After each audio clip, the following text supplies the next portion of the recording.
Assalamualaikum warahmatullahi wabarakatuh. Perkenalkan, nama saya Alia Gustina dengan NIM 2023143630 dari kelas 2KI PGSD. Di sini saya akan memaparkan materi tentang pendidikan Pancasila untuk memenuhi tugas mata kuliah pendidikan Pancasila dari dosen pengampu Bapak Dr. Haji Hendra Wijaya, SAG, MPDI. Baiklah, langsung saja kepada materi yang pertama, yaitu landasan pendidikan Pancasila. Landasan pendidikan Pancasila dibagi menjadi 4, yaitu yang pertama, landasan historis. Fakta-fakta sejarah yang digunakan sebagai basis untuk mengembangkan pendidikan Pancasila, termasuk formulasi tujuan, pengembangan materi, desain model pembelajaran, atau evaluasinya. Yang kedua, landasan kultural. Pancasila mencerminkan keberagaman budaya dan nilai-nilai yang terdapat di Indonesia sebagai negara yang kaya akan keanekaragaman sosial, budaya, dan agama. Yang ketiga, landasan yuridis adalah aturan perundang-undangan yang menjadi dasar pelaksanaan pendidikan Pancasila. Yang keempat, landasan filosofis. Pada pendidikan Pancasila menegaskan bahwa tujuan utama dari pendidikan bukanlah semata-mata untuk menghasilkan sumber daya manusia yang berkualitas tinggi dan mampu bersaing di era globalisasi. Namun, lebih dari itu, pendidikan harus memberikan pemahaman yang komprehensif tentang hakikat manusia itu sendiri, sumber nilai, dan makna kehidupan yang sebenarnya. Baiklah, yang selanjutnya, tujuan pendidikan Pancasila. Tujuan pendidikan Pancasila adalah untuk mengembangkan kepribadian yang berkarakter, mandiri, berdaya saing tinggi, serta memiliki pemahaman yang mendalam dan pengalaman yang tulus terhadap nilai-nilai Pancasila sebagai dasar negara Indonesia. Tujuan diharapkan untuk membangun kesadaran dan kepedulian warga negara terhadap kepentingan bangsa dan negara, serta menjaga keutuhan dan keberlangsungan bangsa Indonesia sebagai negara yang plural, demokratis, dan berkeadilan. Baiklah, materi selanjutnya yaitu hak dan kewajiban warga negara. Sebelum mengetahui hak dan kewajiban warga negara, kita harus tahu lebih dulu tentang definisi warga negara. Secara singkat, Kurniatmo S. juga mendefinisikan warga negara sebagai anggota negara. Sebagai anggota negara, warga negara memiliki kedudukan khusus terhadap negara. Mereka memiliki hubungan hak dan kewajiban yang bersifat timbal balik terhadap negaranya. Adapun perbedaan dari warga negara Indonesia dan juga penduduk. Warga negara Indonesia adalah orang-orang bangsa Indonesia asli dan orang-orang bangsa lain yang disahkan dengan undang-undang sebagai warga negara. Penduduk yaitu orang-orang asing yang tinggal dalam negara bersifat sementara, sesuai dengan visa atau surat izin untuk memasuki suatu negara dan tinggal sementara yang diberikan oleh pejabat suatu negara yang dituju, yang diberikan negara melalui kantor imigrasi. Selanjutnya ada hak dan kewajiban warga negara berdasarkan Pancasila, yaitu sila pertama, ketuhanan yang Maha Esa. Dalam sila ini kita memiliki hak dan kewajiban warga negara sebagai berikut: berhak memeluk agama dan kepercayaan sesuai pilihan dan keyakinan masing-masing, berhak beribadah sesuai agama dan kepercayaan yang dipilih, wajib memberikan orang lain kebebasan dalam memilih agama dan kepercayaannya, wajib memberikan kebebasan orang lain untuk beribadah, wajib menghormati kepercayaan agama lain. Sila kedua yaitu kemanusiaan yang adil dan beradab. Dalam sila ini kita memiliki hak dan kewajiban sebagai warga negara, yaitu berhak mendapatkan keadilan di mata hukum, berhak mendapatkan kehidupan yang layak dan diperlakukan secara adil di masyarakat, wajib bersikap adil dan membela kebenaran, wajib menjunjung tinggi nilai kemanusiaan dan tenggang rasa. Sila ketiga Pancasila yaitu Persatuan Indonesia. Dalam sila ini, kita memiliki hak dan kewajiban sebagai warga negara, yaitu berhak ikut serta dalam bela negara, berhak untuk menjadi abdi negara, wajib memupuk persatuan berdasarkan Bhinneka Tunggal Ika, wajib menghargai dan menghormati segala perbedaan yang ada di Indonesia.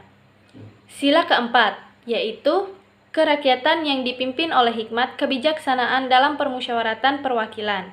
Dalam sila ini, kita memiliki hak dan kewajiban sebagai warga negara, yaitu berhak mengeluarkan pendapat, berhak mengikuti pemilihan umum jika sudah memenuhi syarat, wajib menghargai pendapat dan masukan orang lain, wajib menghormati hasil keputusan yang sudah diambil dalam musyawarah. Sila kelima yang berbunyi keadilan sosial bagi seluruh rakyat Indonesia. Dalam sila ini, kita memiliki hak dan kewajiban sebagai warga negara, yaitu berhak mendapatkan pengayoman dari orang lain dan pemerintah, berhak mendapatkan kesejahteraan di berbagai hal, wajib mengikuti kegiatan gotong royong di masyarakat, wajib mengikuti kegiatan negara dalam rangka mewujudkan keadilan sosial. Selanjutnya, yaitu hak dan kewajiban warga negara berdasarkan konstitusi.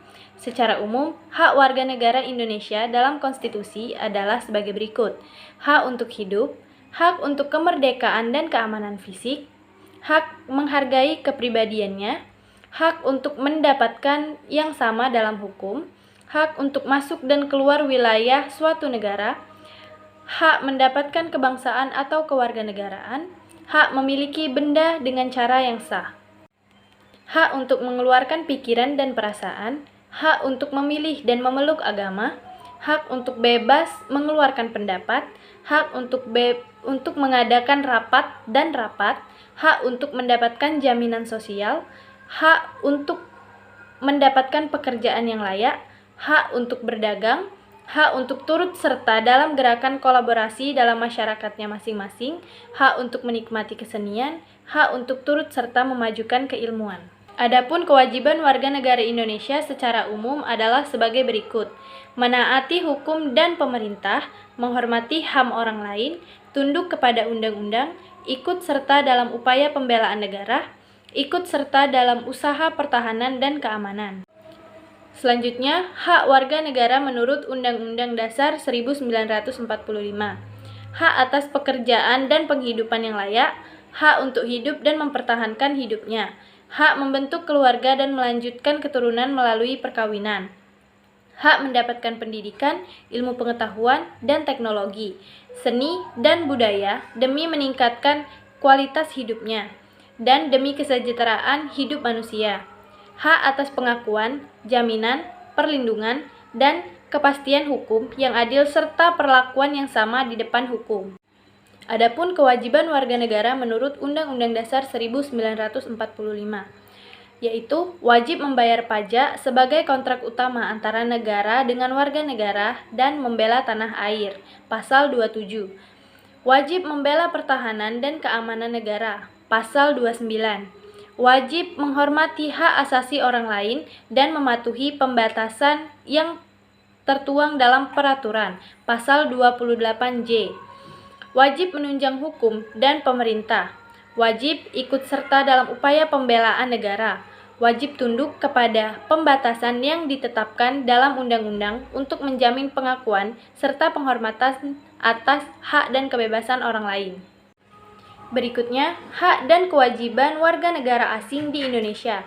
Bagi warga negara asing atau WNA yang mendapat izin tinggal juga menerima hak dan kewajiban selama berada di Indonesia, antara lain kewajiban untuk tunduk dan patuh kepada peraturan perundang-undangan, hak untuk menerima perlindungan atas diri dan hartanya, tidak memiliki hak untuk dipilih dan memilih, tidak mempunyai hak dan kewajiban untuk beda agama. Materi selanjutnya adalah manusia Indonesia yang ideal sesuai Pancasila. Yang pertama, religius. Manusia Indonesia yang memahami dan mengamalkan agama dengan baik yang merupakan salah satu aspek dari Pancasila. Yang kedua, humanis. Manusia Indonesia yang memahami dan mengamalkan nilai-nilai humanis seperti santun dan jujur yang merupakan salah satu aspek dari Pancasila. Yang ketiga, nasionalis. Manusia Indonesia yang memahami dan mengamalkan kepentingan nasional yang merupakan salah satu aspek dari Pancasila. Yang keempat, demokratis. Manusia Indonesia yang memahami dan mengamalkan demokratis yang merupakan salah satu aspek dari Pancasila. Yang kelima, manusia Indonesia yang memahami dan mengamalkan keadilan yang merupakan salah satu aspek dari Pancasila. Selanjutnya, arti penting ajaran agama, hati nurani, dan rasa nasionalisme. Yang pertama, agama. Pendidikan Pancasila membawa peserta didik untuk memahami dan menghargai keagamaan mereka sendiri, serta menghormati agama lainnya. Yang kedua, hati nurani. Pendidikan Pancasila membantu siswa untuk mengembangkan hati nurani mereka, yaitu karakter yang memiliki nilai-nilai moral yang tinggi. Yang ketiga, rasa nasionalisme. Pendidikan Pancasila membantu peserta didik untuk memahami dan mengapresiasi konsep nasionalisme, yaitu cara mengatasi masalah dengan musyawarah dan pemeriksaan rasa. Materi yang terakhir yaitu kontribusi pendidikan Pancasila dalam pengembangan ilmu. Pendidikan Pancasila mempunyai arti penting yang sangat besar dalam pengembangan ilmu pengetahuan. Pendidikan Pancasila dapat mempengaruhi berbagai aspek kehidupan, seperti agama, hati nurani, dan rasionalisme. Pendidikan Pancasila ini memiliki arti penting yang sangat besar dalam pengembangan ilmu, karena membantu peserta didik untuk memahami dan mengapresiasi konsep-konsep yang penting dalam kehidupan berbangsa dan bernegara. Yang terakhir, saya akan membacakan kesimpulan. Hak dan kewajiban warga negara Indonesia. Pelaksanaan dan pemenuhan keduanya harus seimbang, sehingga kehidupan warga negara Indonesia dapat berjalan dengan lancar dan adil. Pendidikan Pancasila adalah proses pembelajaran yang bertujuan untuk menanamkan nilai-nilai Pancasila kepada peserta didik agar menjadi warga negara yang beriman, bertakwa, berakhlak mulia, cerdas, terampil, mandiri, demokratis, toleran, solidaritas, cinta tanah air, dan bertanggung jawab. Sekian pemaparan materi dari saya ucapkan terima kasih. Wassalamualaikum warahmatullahi wabarakatuh.